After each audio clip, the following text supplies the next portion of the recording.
Let us go back in time. Back to a past time that we actually have zero record of having in history. Back to a time that was very similar to what we see as being the future. For example, flying cars, generally advanced technology, etc.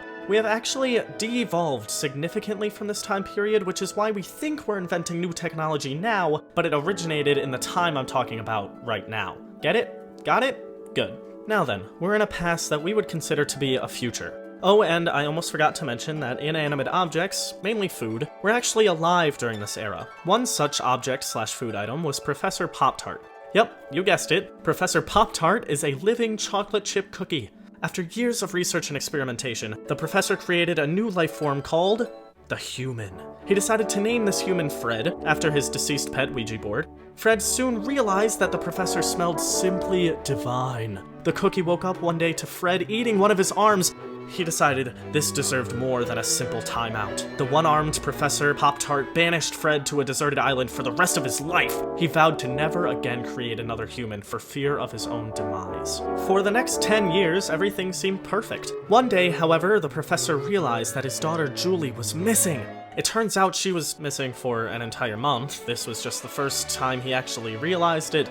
Professor Pop-Tart knew that this was Fred's doing. He could not risk seeing Fred in person, though, because he would be forced to create more humans and then be eaten. Instead, he sent a strongly worded letter to Fred, demanding his daughter be returned. He put this letter in a bottle and threw it in the ocean, knowing it would reach Fred. Well, thinking it would. Turns out this was a big waste of time because the bottle just sunk to the bottom of the ocean, never to be seen again. Later that day, Fred video called Professor Pop-Tart. Fred was actually able to invent a large amount of sophisticated technology, including the video caller. The only thing he couldn't figure out, though, was how to invent other humans. The island was getting lonely, and he knew he couldn't live with the other inanimate objects. Fred devised a plan to kidnap Julie and force the professor to create more humans by threatening her life. He sent a drone to go capture her and bring her to the island. He held on to her for a month before messaging Professor Pop-Tart in order to torture him a little bit. Too bad he's not the best at keeping track of his daughter. I mean, he just found out she was missing. Back to the video chat. Fred made his demands quite clear. Professor Pop-Tart and his brain in return for Julie's freedom. The professor was smart enough to know that Fred would just eat both of them once he knew how to create more humans. He knew that he needed a plan that would be a counteragent to Fred's plan.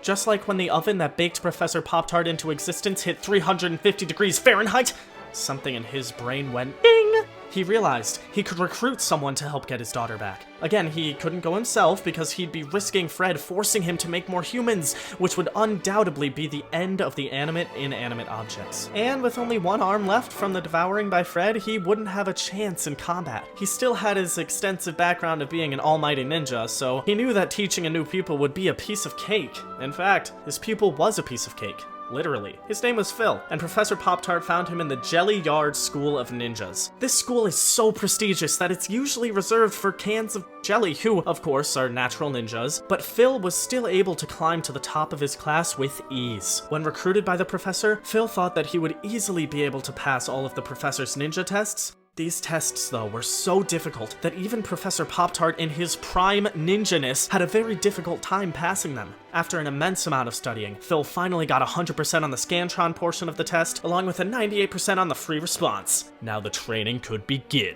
The first obstacle required Phil to remain on a small pillar for an hour without falling off. The only rule? He could not put both feet down on the pillar. There was also a substantial amount of pressurized air being blown onto him. He tried for weeks and weeks to balance on one leg, but he always fell over. Luckily, Fred was very patient and didn't kill or eat Julie.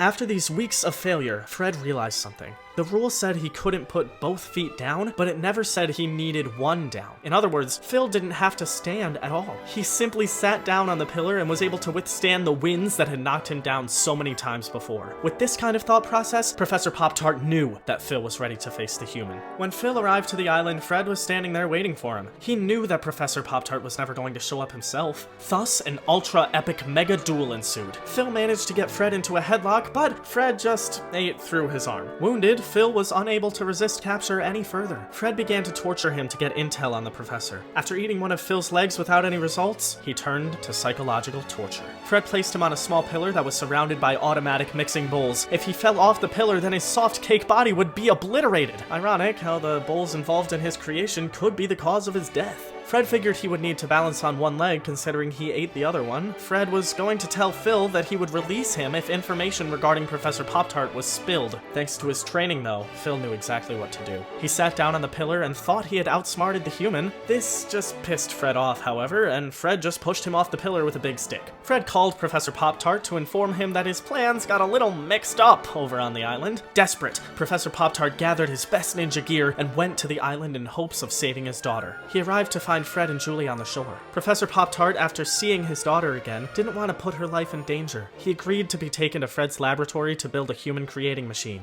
Humans poured out of the machine by the thousands, taking up the entire island. It wasn't long before they built boats to travel to the mainland and destroy the animated quality of the inanimate objects. Professor Pop-Tart begged Fred to let him and his daughter go. Fred had no such intentions, however. He devoured them both without hesitation. Within the next few weeks, all animate, inanimate objects would eventually become inanimate, leaving humans as the world leaders. The human race decided they should rid the world of all technology in order to prevent it from taking over, similarly to what the humans had, just done themselves.